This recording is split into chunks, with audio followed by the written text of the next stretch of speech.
¿Qué tal, Alfredo? Aquí, Mario, muy contento de estar acá. Bueno, finalmente, en efecto, ganaste las elecciones internas de Acción Popular. Sabemos que obtuviste el 51% y pico de los votos, 51 y pico por ciento de los votos contra 40 y tantos de Mesías Guevara. Pero, ¿cuántos votos significa eso? ¿Cuánta gente intervino? De manera que podemos saber más o menos cuánto es la mitad. Casi 10.000 votantes en todo el país. Lo interesante, a ver, efectivamente, hemos ganado con mayoría absoluta.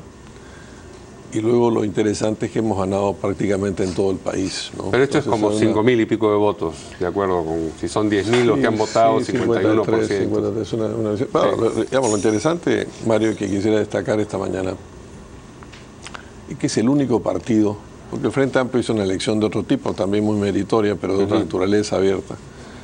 La de Acción Popular fue la única primaria que ha habido en estas elecciones en el país, y yo creo que esa es una señal de revitalización del partido y una señal democrática importante, ¿no? Pero representan además esos votantes a muchos otros que no fueron a votar, ¿no? Pero que son miembros del partido y que de alguna manera están expresados en esa votación. Mesías Guevara, que fue, digamos, el competidor que quedó en una posición más cercana a la tuya, ¿va a ir al Congreso? ¿Va a estar en la lista congresal de Acción Popular? No, los que fuimos candidatos a la presidencia no estaba establecido que no fueran al Congreso. Los vicepresidentes, sin embargo, sí. Sí, es una tradición peruana más. Muy bien, ahora entonces llega el turno de las propuestas. No digo que no hayan aparecido antes, pero quizás la circunstancia de que había la competencia por la postulación presidencial hacía que estas quedaran un poco rezagadas o fuera del ojo público. Me han llamado la atención dos cosas que has dicho. Primero, te has opuesto a la presencia del ejército en las calles para, digamos, respaldar o garantizar la seguridad como promueven tantos otros candidatos. Sí. ¿Es correcto? Es correcto. ¿Podrías abundar un poco en esa materia? Si tú me permites, yo quisiera hacerte una reflexión más general de entrada. A ver. El Perú, tú y yo sabemos perfectamente, es un país fantástico.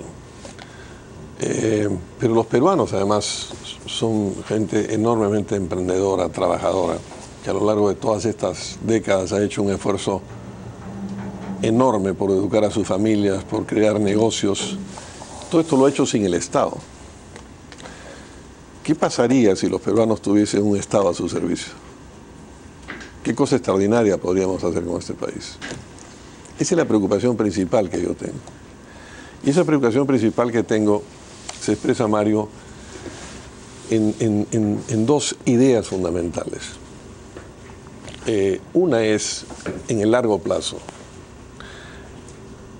Nosotros a lo que aspiramos a que el Perú sea, en el lapso de una generación, un país desarrollado. Para eso quiero ser presidente. Esto significa fundamentalmente industrializarnos. Un país atado sempiternamente a materias primas no será nunca un país industrializado ni desarrollado. Lo cual no significa excluir, penalizar y castigar a las materias primas porque son una ventaja comparativa del Perú. ¿Cómo se aplica eso? Déjame frasear simplemente la idea global. Sí. Para que eso ocurra, tenemos que tener un piso competitivo de energía. No hay ningún país que haya logrado ser un país industrializado sin una plataforma de energía. Y nosotros podemos ser el país líder en energía en América del Sur. Esto en el largo plazo. En el corto plazo, Mario, tenemos que cambiar el Perú, porque en el Perú no hay igualdad y no hay justicia.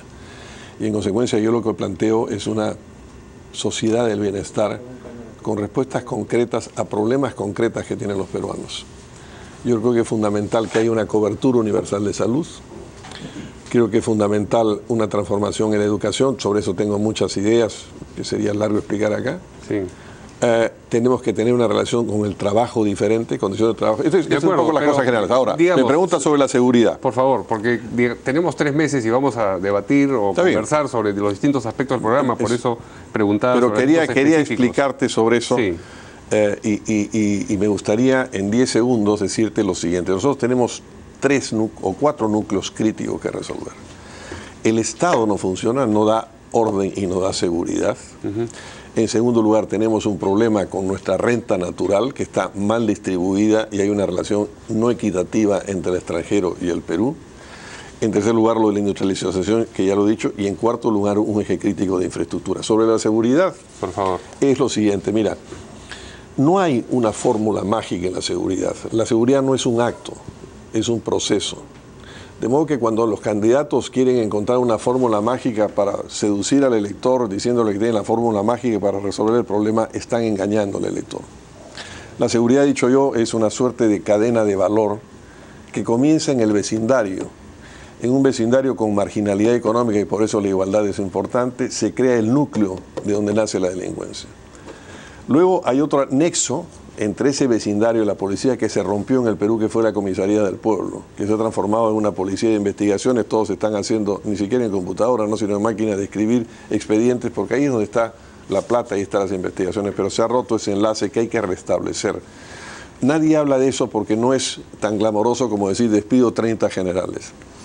El tercer eslabón es la policía misma, donde hay muchas cosas por hacer: aumento de personal, cambio de personal, municipalización de tareas policiales como en los Estados Unidos y en tantos sitios del tránsito. Luego viene un cuarto eje en la seguridad, Mario, del que nadie habla, que es el Ministerio Público, que es una zona gris de profunda corrupción hoy día.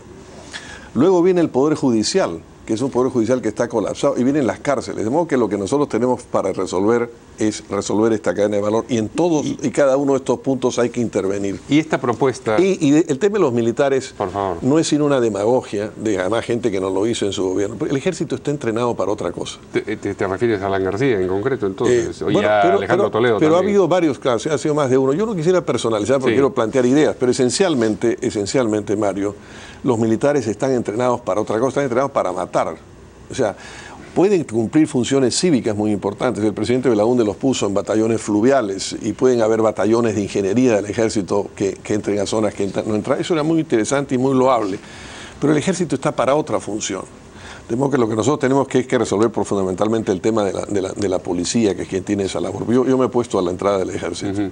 Otra propuesta que me ha llamado la atención es la que lanzaste a propósito de la construcción de viviendas a cargo del sector privado, pero que tendría un precio preferencial para... No he dicho precio preferencial.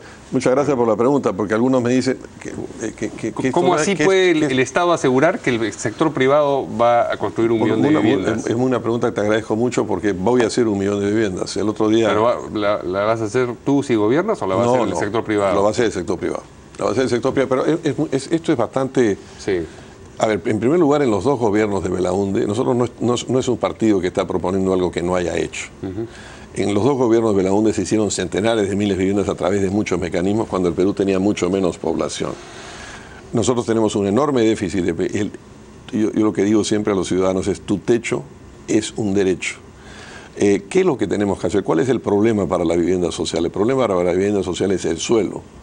El suelo, en el caso de nuestra propuesta, va a ser previsto por el Estado. Existe muchísimo suelo para eso. La Superintendencia de Bienes Nacionales tiene centenares de miles de hectáreas inutilizadas. Hay un stock de capital muerto ahí. Para lo cual, por supuesto, va a haber que hacer inversión pública en servicios. Pero una vez que eso esté, ten en cuenta que 1 millón de viviendas de unidades de 100 o 120 metros de terrenos, estamos hablando de 100 millones de metros. Eso significa el doble, porque se pierde la mitad en habilitación urbana. Estás hablando de 200, son 20.000 hectáreas. No es algo que no podamos hacer. Claro, el Estado provee el terreno, solo provee el suelo. Y luego nosotros convocamos y licitamos para que construya, dándole 2 condiciones. Una primera es que tiene que haber unos topes al valor de capital de esas viviendas. Esas viviendas valen lo que valen. No puedes tú cobrar por esa vivienda social $1.500 metro. Tienen que estar con un tope. ¿Quién establece que vale lo que vale? Porque, digamos, establecen los mecanismos, pero el Estado es una de las funciones que el Estado tiene que hacer. Una de las cosas que no ha hecho el Estado es que el Estado no regula y no arbitra medicamentos, no arbitra, por ejemplo, no arbitra el tope de las deudas. O sea, tiene que establecer precios el Estado, es lo que en última instancia son los precios de la economía, lo que digamos, me estás hablando. Nosotros también vamos a establecer cosas, vamos a establecer tasas preferenciales. Te la voy a poner de una manera muy sencilla, porque no se puede permitir que una deuda bancaria de una familia pobre esté pagando hoy día gran parte de sus ingresos a pagar intereses de 148%. Eso no es aceptable, yo no lo voy a aceptar. Entonces dicen sí. Y en consecuencia, para terminar esta pregunta, eso va a haber una tasa preferencial de inflación más algunos puntos, de modo que va a ser una tasa positiva, no vamos a subsidiar esa tasa de interés, pero va a ser una tasa de una hipoteca social y vamos a hacer 1 millón de viviendas. Bien, vamos a seguir conversando sobre otras propuestas tuyas en sucesivas entrevistas. Te agradezco mucho que me hayas invitado ahora, sí, por supuesto. Una pregunta sobre la coyuntura política actual. ¿Tienes tú la impresión de que en efecto el presidente Humala ha violado el principio de neutralidad en estas elecciones? No tengo tan claro eso. Yo creo que el presidente Humala no es candidato en esta elección. Quizá pueda ser un poco más prudente en sus... Pero creo que el foco de la atención no debe ser el presidente Humala, sino las propuestas de los candidatos. Para terminar, Mario, porque estamos con poco tiempo. La elección presidencial siempre es una elección sobre, oye, ¿a dónde quiere usted llevar el país? Y esta es una elección entre grandes modelos de gestión política. Y aquí yo creo que no hay en el 2016 sino 2 grandes modelos. Uno es el que representa el fujimorismo, estos 25 años que nos han llevado donde nos han llevado, cosas buenas y cosas malas, y un modelo de desarrollismo democrático que es el que planteamos nosotros, y yo estoy seguro que el 10 de abril eso es lo que votará el país. Muy bien. Muchas gracias a Alfredo Barnechea.